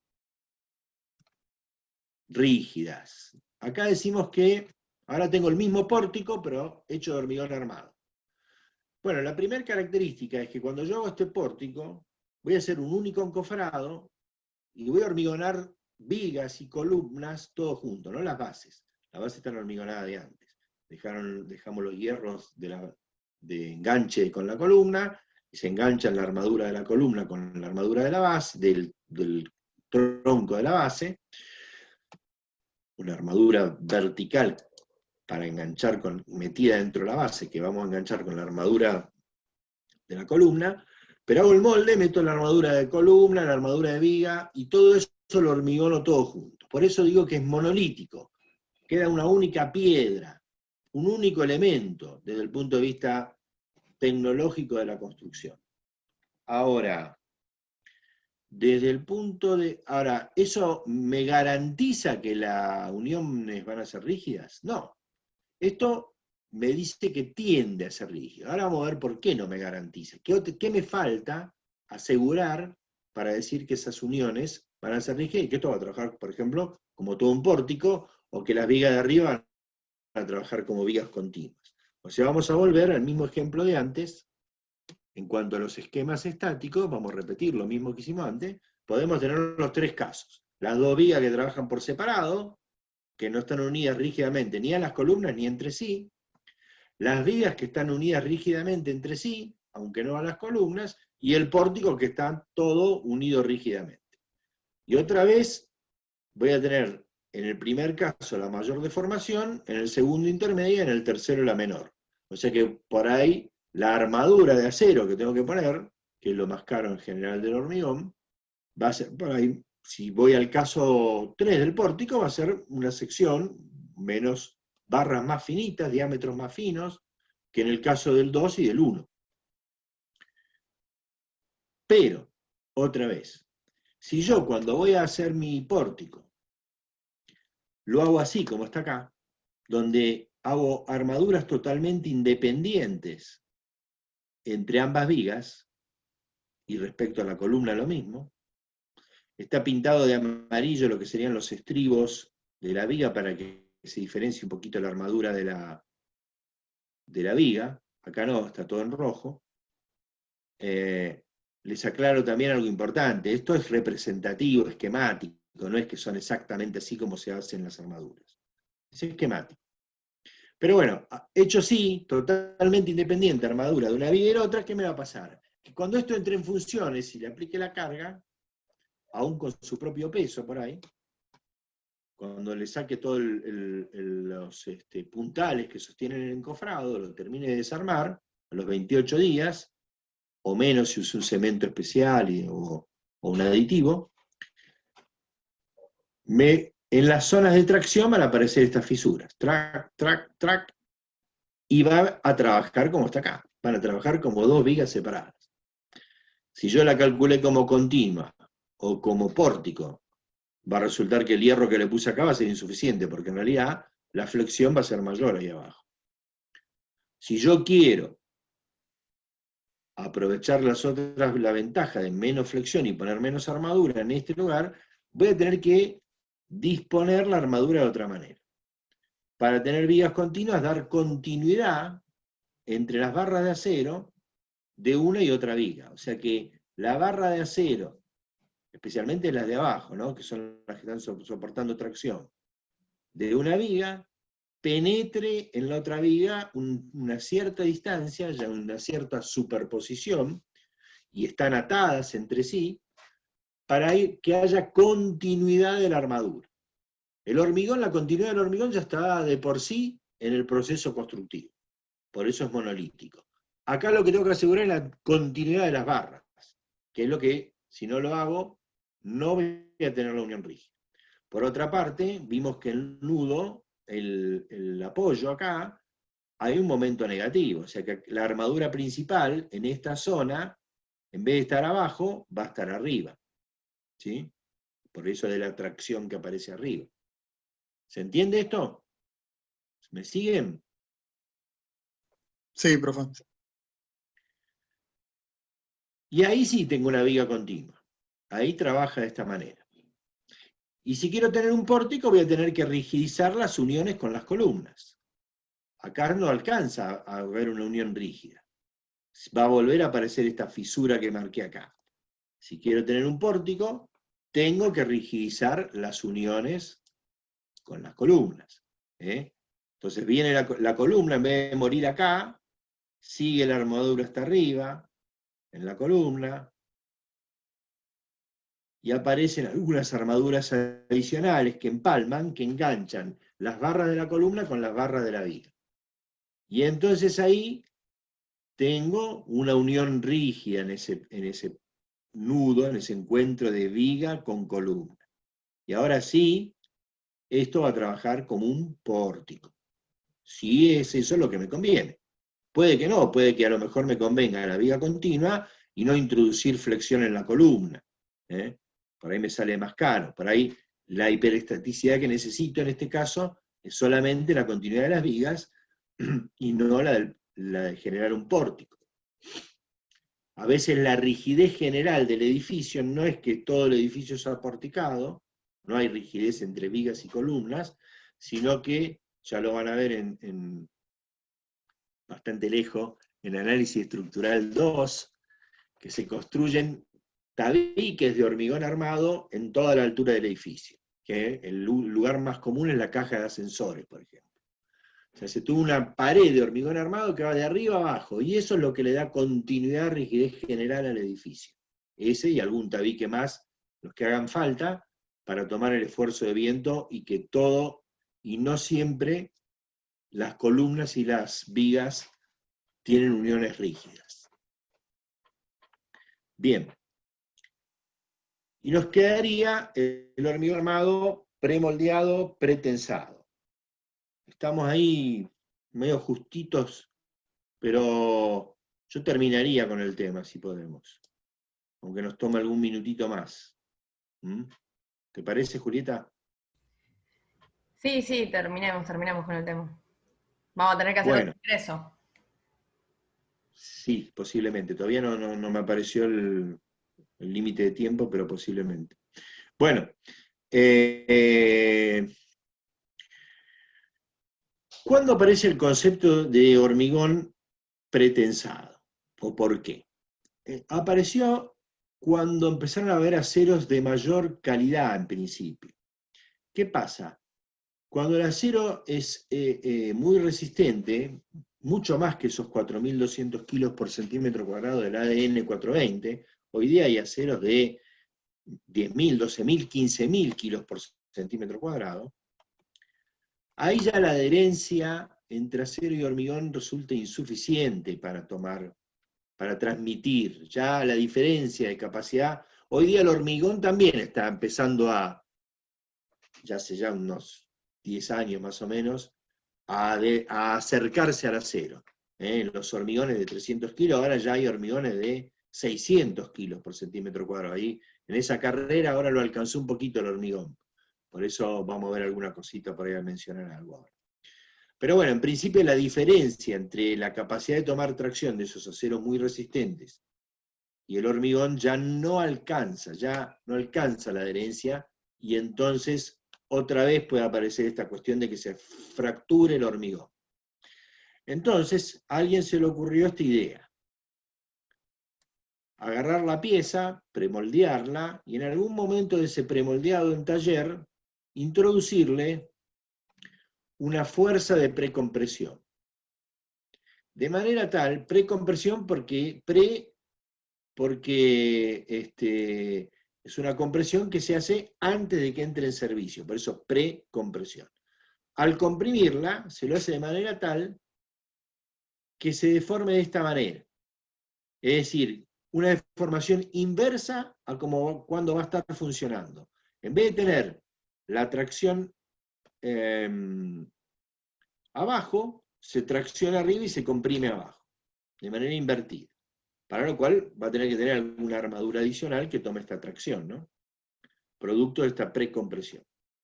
Se lleva la pieza así precomprimida, se la posiciona, o sea que otra vez tenemos, acá nos volvemos a parecer a la estructura metálica en cuanto a que fabrico en taller, en una fábrica o a pie de obra, pero en un taller, la pieza y hago un montaje en la obra. Y cuando le aplico la carga de servicio, o sea, cuando ya entra en funciones la pieza, ¿qué va a pasar?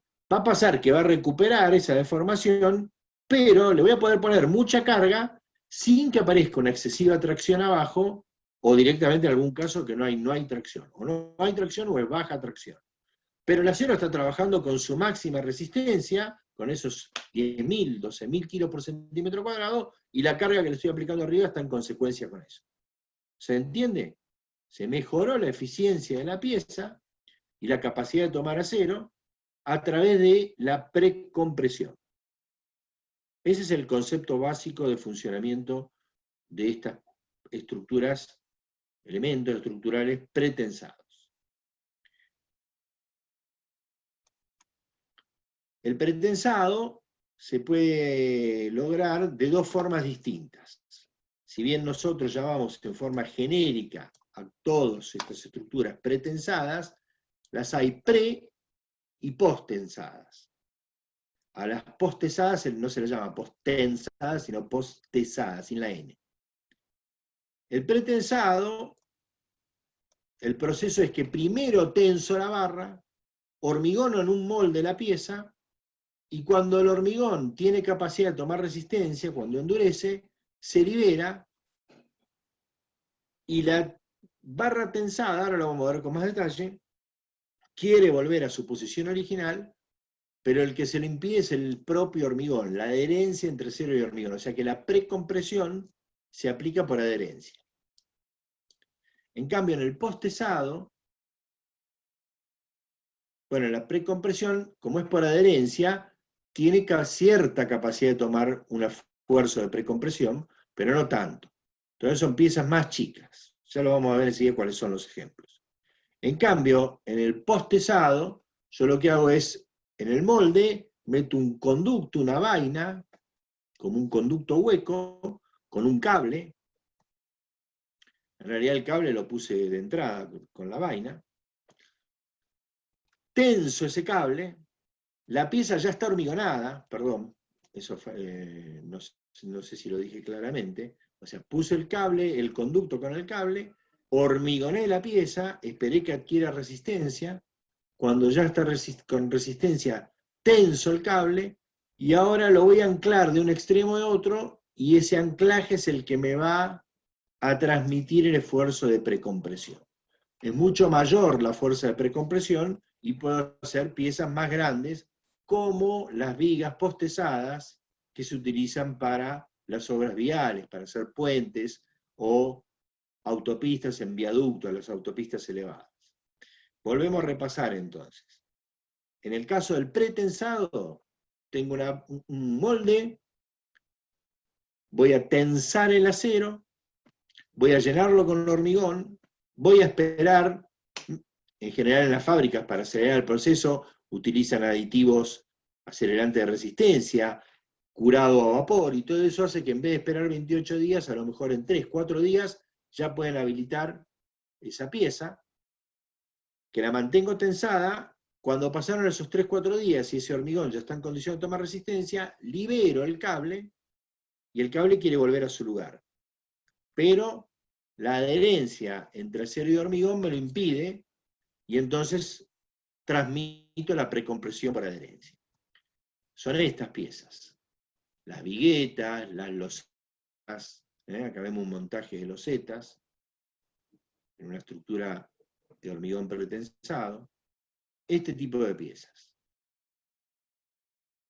En cambio, en el otro caso, fíjense, en un molde como este que está acá, para hacer una viga doble T, como las que se usan de hormigón armado pretensado o postesado, como las que se usan en las obras viales, en este tipo de obra. Dentro de ese molde meto un conducto o vaina con el cable y lo hormigono. Cuando el hormigón adquiere resistencia, tenso el cable y lo anclo de un extremo, este elemento rojo que está ahí representaría un anclaje, lo anclo de un extremo y del otro extremo.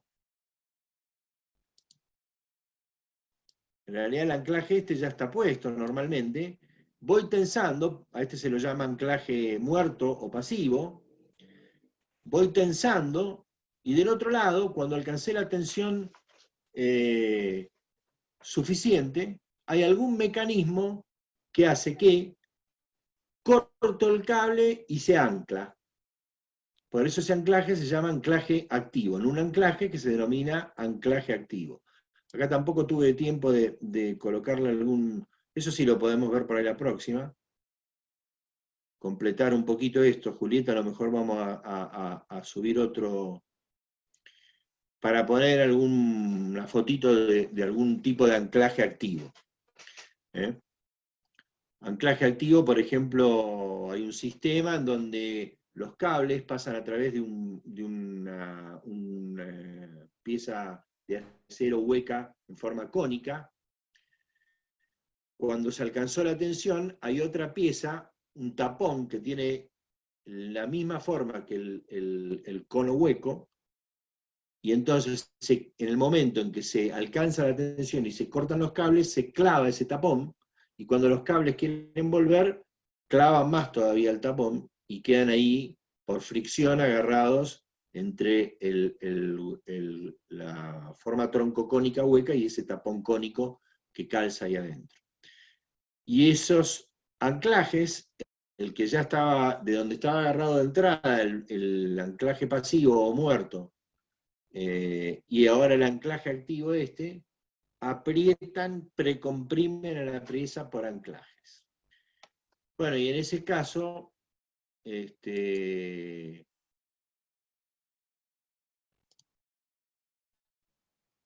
perdón que quiero borrar los dibujitos, en ese caso tenemos casos de piezas más grandes, como la que se utilizan para los puentes de hormigón premoldeado.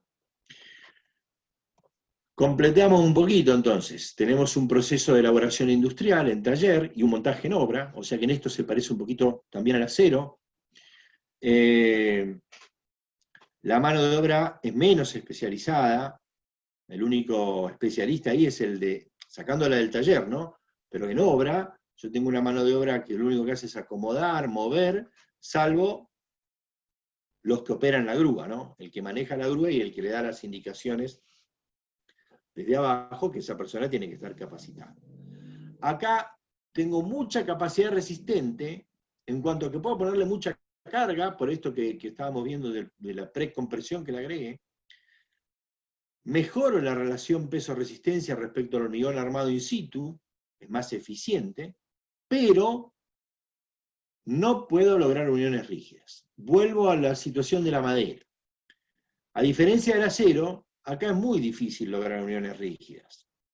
Por más que yo diseñe, también ahí puedo agregar después alguna imagen de unión para la próxima, y por lo tanto, al no poder obtener uniones rígidas y tener estructuras isostáticas, no es apto para estructuras en altura. Vuelvo a esa situación que vimos, a esa imagen que vimos, donde tenía todo ese edificio articulado, que cuando vienen los esfuerzos horizontales,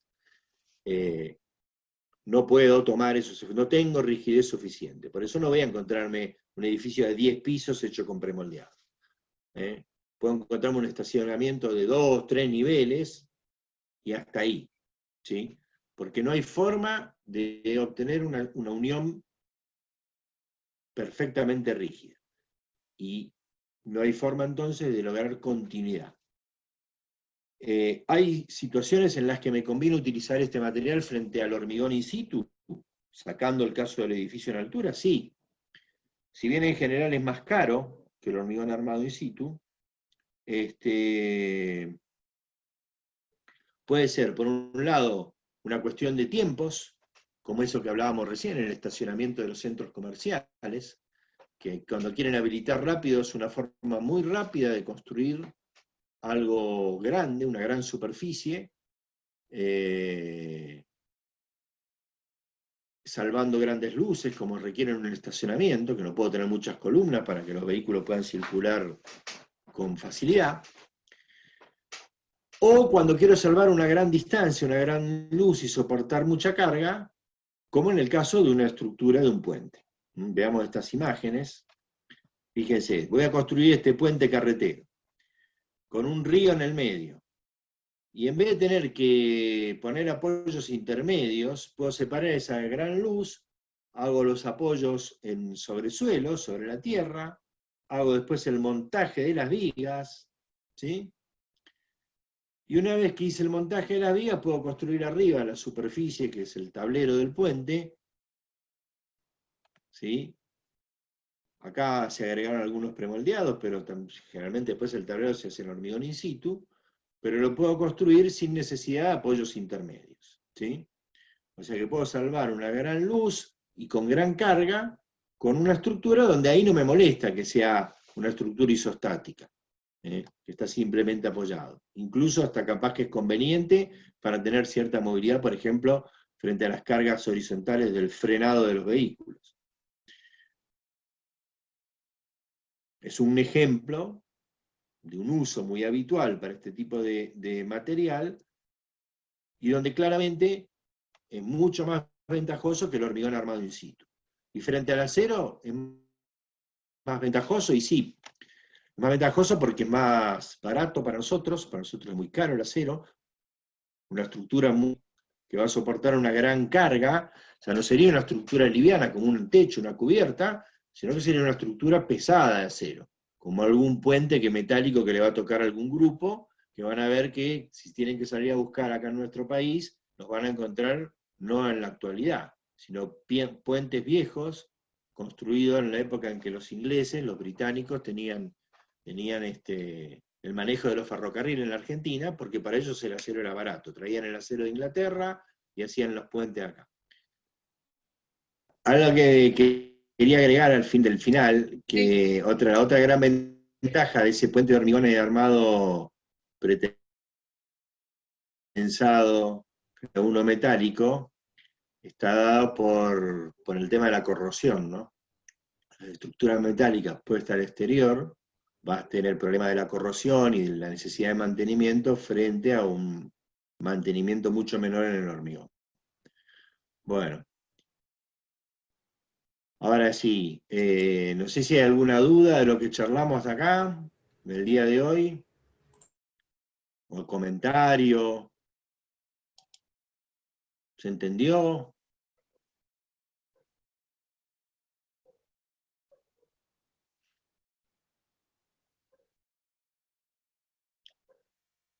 ¿Interesó? Ahí están escribiendo en el chat, no sé si lo estás viendo. No tengo puesto el chat. Ah, Bueno, dicen no, que no gracias. no hay preguntas por ahora, se ¿Dudas? entendió todo claro, todo bien. Bueno, maravilloso. Bueno, fantástico, espectacular. Increíble. Bueno, muchas gracias. Bueno, ahora vamos a aplicar un poco todo esto a analizar una estructura. Lo que ustedes van a tener que hacer es buscar alguna estructura de la tipología que les toque ahora en su subtema, y van a tener que hacer un análisis, después lo van a ver en la guía de TP, de esa estructura, pensar cómo está funcionando esa estructura, cuáles son sus componentes, sus partes, si está formada por, volvieron los colores, si está formada por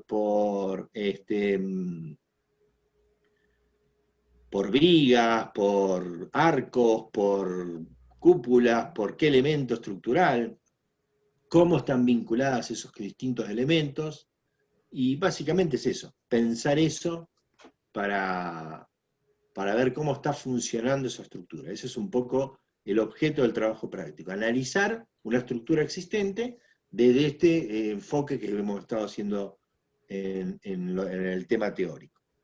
Es parecido a lo que hacían en Civil 1 cuando iban a un edificio de vivienda, o a una fábrica, o a un puerto, pero no es para analizar la obra en general, sino solamente la estructura de esa construcción, la parte destinada a transmitir las cargas.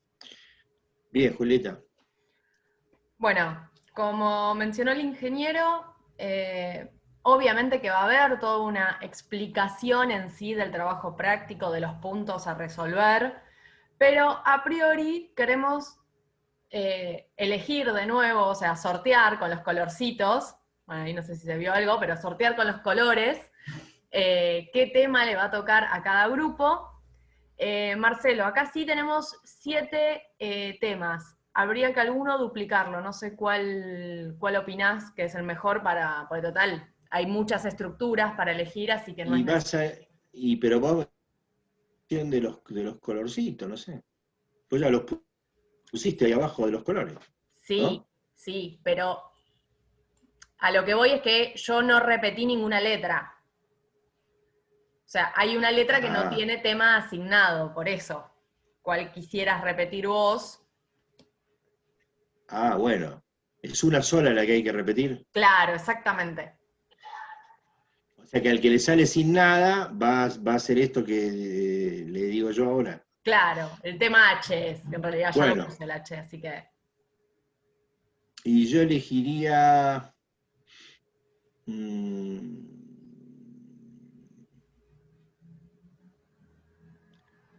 yo elegiría una...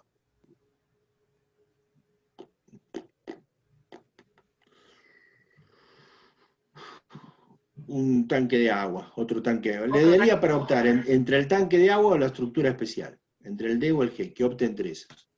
Bien, perfecto. El que sale vacío tiene que optar entre el D y el G. Ah, vos le pusiste, perfecto. Le puse H, claro, exacto, pero ya está, por lo menos. Listo.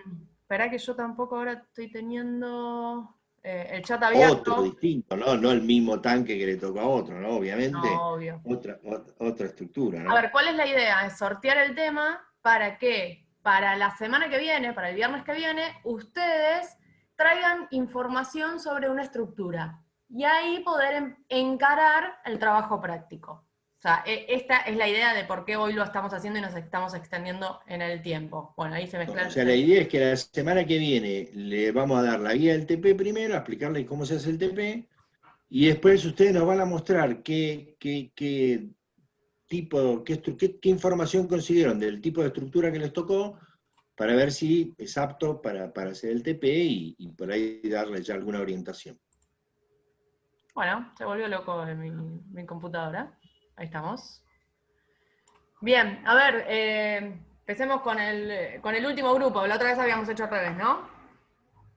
Bueno, arranquemos con el 8. Con el grupo 8, a ver qué color elige. Si escriben en el chat, Marcelo, te pido que me avises porque ahora no lo estoy viendo. A ver, pará. Ahí pongo. Ahí está. Bueno, a ver, grupo 8. ¿Por chat o por voz? ¿Qué color elige? Alguien del grupo 8, vamos. Claro. ¿Hay alguien del grupo 8? Sí, había alguien. Por eso. Si no, Melanie elegimos está, nosotros. Jeffley. Ahí abrí y ya vi a Melanie y a Jeffley. Así que son 2 personas del grupo 8.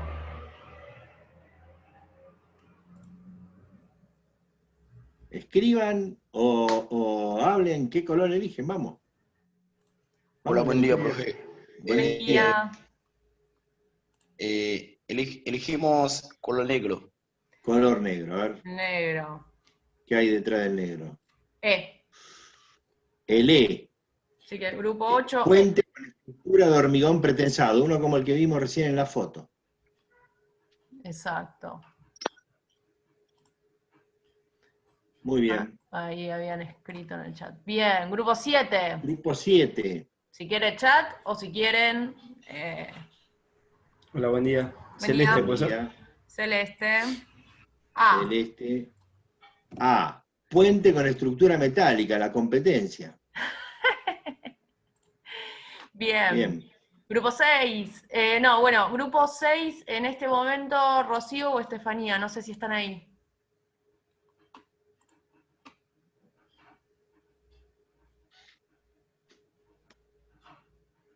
Bueno, sigamos con el grupo 5.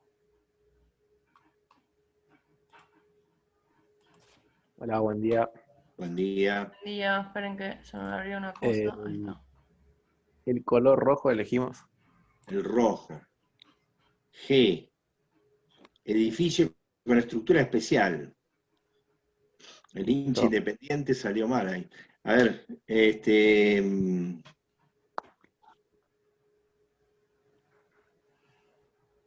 o sea que tiene que ser alguna estructura de arcos, ¿tiene que ser de hormigón armado, pétreo o combinado? ¿No puede ser metálica, por ejemplo? ¿La estructura tiene que estar acá en Argentina? No. ¿La que elijamos? No. Hoy por hoy ¿Puede ser tiene que cualquiera? conseguir buena información, sí. Ah, ok. Ahí no puede ser, Julieta, otra cosa, metálica. Bueno, metálica, no sé. Sí, puede. Ah, claro, no está escrito. De hormigón armado, ponemos ahí. Estructura metálica.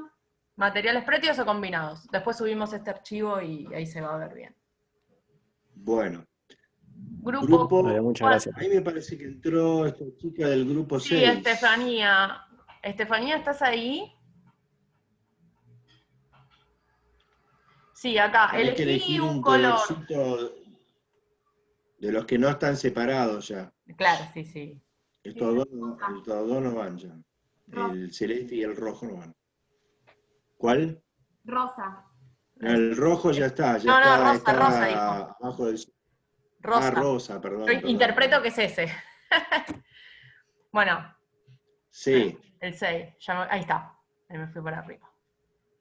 es un edificio con estructura de hormigón pretensado o premoldeado. O sea, un edificio que puede ser, por ejemplo, un edificio industrial o un estacionamiento. ¿Mm? Bien.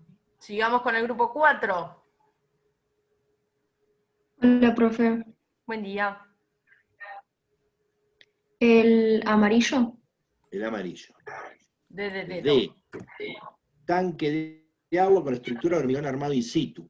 Para el hormigón armado in situ elegimos algo que no sea la losa, vid, columna tradicional, ¿sí? Ok, Así que tienen que buscar un tanque de agua elevado, no un tanque de agua común de eso que hay en los ríos de un edificio, sino un tanque de agua elevado, para listo. una ciudad, fábrica, algún tanque de agua de esos. Grupo 3. Sí, profe.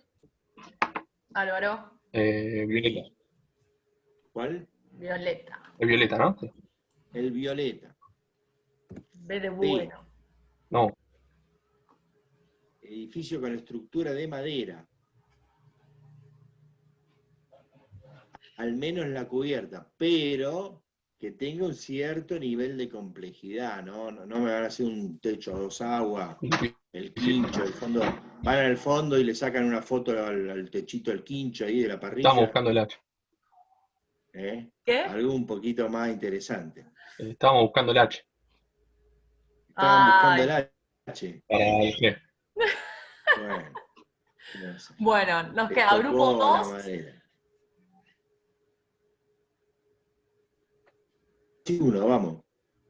Que Grupo 2, tienen ahí verde y el blanco. verde. Ahí eligieron el verde. El grupo 2, el F. Ay, El queríamos F. el H también. Y el 1 quedó en el H. Bueno, el F, edificio con estructura metálica, que puede ser una nave industrial, o puede una cubierta de un estadio, o puede ser un edificio en altura también, si quieren. ¿Mm? Que no es lo común para nosotros, pero puede ser. Y el H que tiene que elegir, bueno, el H tiene que definir a ver si quiere el tanque de agua o el edificio de estructuras especiales. Bueno, Grupo 1. claro, el grupo. Pero que lo definan después en función de lo Bueno, que pueden busquen, ¿no? definirlo exacto, busquen entre esos y la semana que viene nos definen. Bueno, quieren el G, fíjense, Germán, si consiguen sobre el G, 10 puntos. A ver. Yo estoy a favor del C. No, pero el C no pero estaba el C no entre pueden las elegirlo, opciones. chicos. Era el D o el G. No ¿D me de dedo? cambien los papeles. Pero se puede Cámbienlo. negociar. A nosotros, que nos dé nosotros. Si entre ustedes, entre grupos se ponen de acuerdo, intercambian subtemas, ese es un arreglo entre ustedes. Esa páganla por vía Preguntamos interna. G por F. No, muero esta venta. Acá solo Paren, Vamos a el ver. G.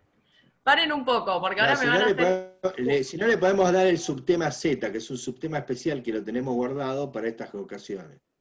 Pero ustedes se corren el riesgo de elegir el subtema Z. A ver, la idea cuál es. Hicimos el diagrama, o sea, distribuimos los temas. Si ustedes a lo sumo quieren cambiarse, infórmenlo en los foros, porque si no, yo voy a tener un gran problema para corregir, o mismo el viernes que viene, capaz que vienen dos grupos con el C, y no va así. Entonces, me causa gracia. Pero el G está bueno, son estructuras especiales, entonces podríamos hacer todos algo diferente. O sea, si lo quiere más de uno. No, pero es uno por coso. Lo único, el H puede elegir el G también. Dejen que el G es nuestro. Entrego el B. pero bueno, Hablamos después. para la semana que viene, para el viernes que viene, cada grupo tiene que traer info, sean fotos de internet, información sobre... Más que nada imágenes, y busquen algún edificio, si les toca edificio, donde esté más o menos evidenciada la estructura, ¿no? O que tengan información de cómo es la estructura, porque a veces, cuando son edificios emblemáticos, se puede conseguir información de la estructura. Un edificio Totalmente. común no. Pero a veces pero que esté evidenciada la estructura, esté manifiesta en la imagen. En un puente, o en las especiales, o en una cubierta metálica, ahí generalmente está más, o en un tanque, está más evidente la estructura. Ahora, en un edificio en altura, de hormigón armado in situ, o metálica, a veces está muy oculta la estructura. Por eso, salvo que sean edificios emblemáticos, donde consiguieron información específica de la estructura, van a tener que buscarse algún edificio donde más o menos esté evidenciada a la vista la estructura, ¿sí? Bien. ¿Quedó claro lo que tienen que traer de información el viernes a la clase?